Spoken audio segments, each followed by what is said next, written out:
नमस्कार विद्यार्थियों। BA part second paper first विश्व के प्रमुख संविधान में हम अध्ययन कर रहे हैं फ्रांसीसी संविधान का, और इसी सिलसिले में आज हम अध्ययन करेंगे फ्रांस के राष्ट्रपति के पद का। पिछले वीडियो में हमने जाना था कि 1958 का फिफ्थ रिपब्लिक पंचम गणतंत्र वर्तमान संविधान है, जिसको स्थापित करने का श्रेय चार्ल्स द गोल को जाता है, जिन्होंने राष्ट्रपति के पद को फ्रांस में बहुत ज़्यादा शक्तिशाली बना दिया और बिना संविधान सभा के ही उक्त संविधान का निर्माण हुआ है, और जिसको 70 वर्ष से अधिक बीत चुके हैं। हमने ये भी जाना कि फ्रांस में संसदीय तथा अध्यक्षीय व्यवस्था का सम्मिश्रण किया गया है। फ्रांस के राष्ट्रपति का पद 7 वर्ष होता है, उसका कार्यकाल। इस कारण भी वह विश्व के अनेक कार्यपालकों में सर्व दीर्घकालिक अवधि का पद है, और इस कारण भी वह अधिक शक्तिशाली पद है। वर्तमान में 2017 से फ्रांस में इस पद पर इमैनुअल मैक्रों स्थापित हैं। जैसा कि मैंने पूर्व में बताया कि ये पंचम गणतंत्र 1958 में है, स्थापित हुआ है, और संसदीय और अध्यक्षीय दोनों के सम्मिश्रण को इसमें अपनाया गया है। राजनीतिक अस्थायित्व दूर करने के लिए ही, क्योंकि जब 1958 में ये पंचम गणतंत्र का संविधान आया तो चार्ल्स द गॉल ने उस समय की अस्थिरताकारी प्रवृत्तियों से निपटने के लिए फ्रांसीसी राष्ट्रपति के पद को बहुत अधिक मजबूत बना दिया। ये संविधान संकट काल का शिशु भी कहलाता है। फ्रांस के राष्ट्रपति के पद के बारे में किसी योग्यता का उल्लेख फ्रांस के संविधान में नहीं किया गया है, क्योंकि फ्रांस का संविधान बहुत ही संक्षिप्त संविधान है। फिर भी उसका निर्वाचन निर्वाचक मंडल द्वारा किया जाता है, जिसमें संसद सदस्य, समुद्र पार के प्रदेशों के विधानमंडल, जनरल काउंसिल के सदस्य और नगर पालिकाओं के प्रतिनिधि होते हैं। 1962 में की गई व्यवस्था से राष्ट्रपति का निर्वाचन एक तरीके से प्रत्यक्ष निर्वाचन बन गया है। राष्ट्रपति का निर्वाचन द्वितीय मतपत्र योजना से होता है, जिसमें जरूरी होने पे 2 मतदान होते हैं। फर्स्ट वोटिंग में यदि किसी उम्मीदवार को क्लियर मेजोरिटी मिल जाती है तो उसे इलेक्टेड घोषित कर देते हैं। यदि क्लियर मेजोरिटी किसी को प्राप्त नहीं हुई तो फिर द्वितीय मतदान होता है, जिसमें फर्स्ट मतदान के प्रथम 2 उम्मीदवारों में से ही चुनाव करना होता है, और अधिक मत प्राप्त करने वाले व्यक्ति को निर्वाचित घोषित कर दिया जाता है। अभी वर्तमान में इसका कार्यकाल 5 वर्ष है, और इसकी महाभियोग के द्वारा इसको हटाया जा सकता है, लेकिन महाभियोग भी केवल राजद्रोह के आधार पर चल सकता है।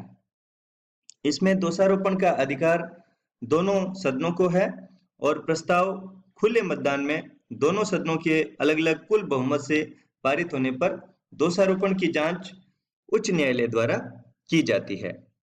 प्रधानमंत्री की नियुक्ति राष्ट्रपति करता है, और मंत्रिमंडल का निर्माण भी करता है वहां का राष्ट्रपति।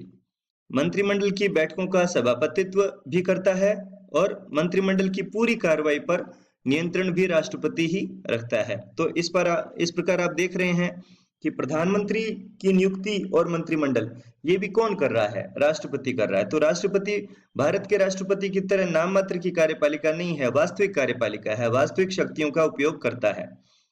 राष्ट्रपति की कार्यपालिका शक्तियों को हम 2 भागों में देख सकते हैं।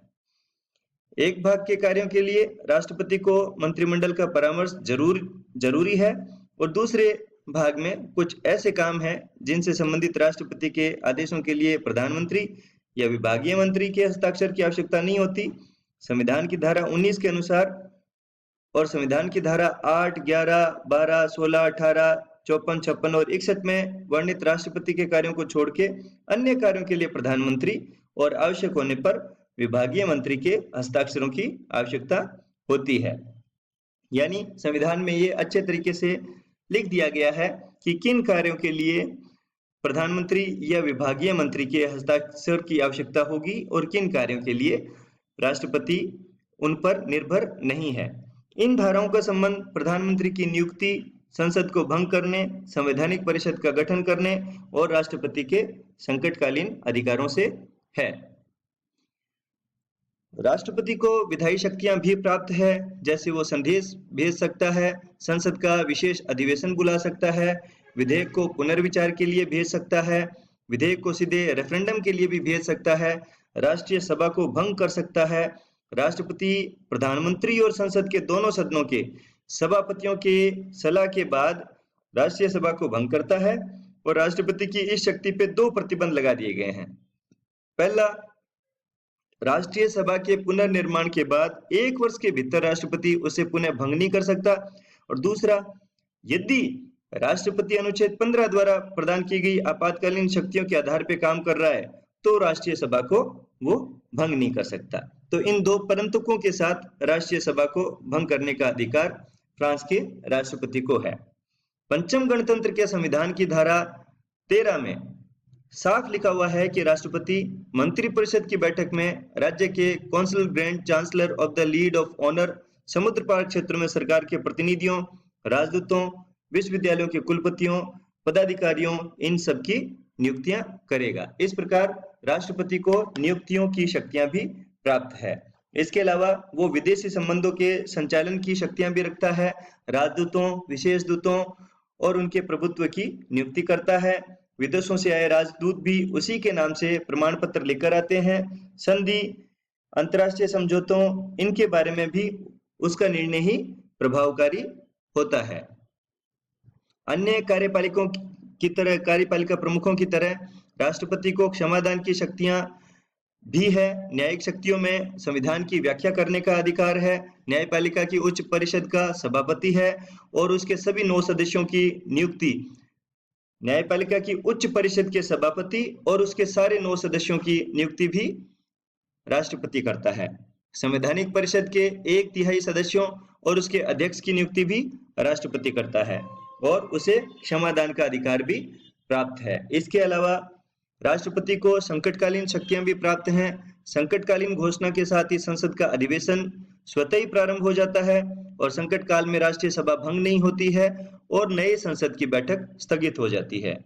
संकटकालीन स्थिति उत्पन्न होती है या नहीं हुई है, इसका निर्णय भी राष्ट्रपति अपने विवेक के आधार पर कर सकता है। संकटकालीन अवस्था में शासन संचालन का दायित्व जो है वो राष्ट्रपति के हाथ में होता है। संविधान की धारा 16 के अनुसार यदि गणतंत्र के संस्थाओं को गंभीर और तात्कालिक संकट उत्पन्न हो जाए या देश के स्वतंत्रता, क्षेत्र की अखंडता या अंतर्राष्ट्रीय दायित्वों की क्रियान्विति खतरे में आ जाए और यदि संविधान द्वारा नियुक्त सार्वजनिक अधिकारियों के कार्य संचालन में कोई बाधा पहुंच रही हो तो राष्ट्रपति इन परिस्थितियों के समाधान के लिए आवश्यक कार्रवाई करने में सक्षम है। तो इस प्रकार हम देखते हैं कि फ्रांस के राष्ट्रपति का पद बहुत अधिक शक्तिशाली है।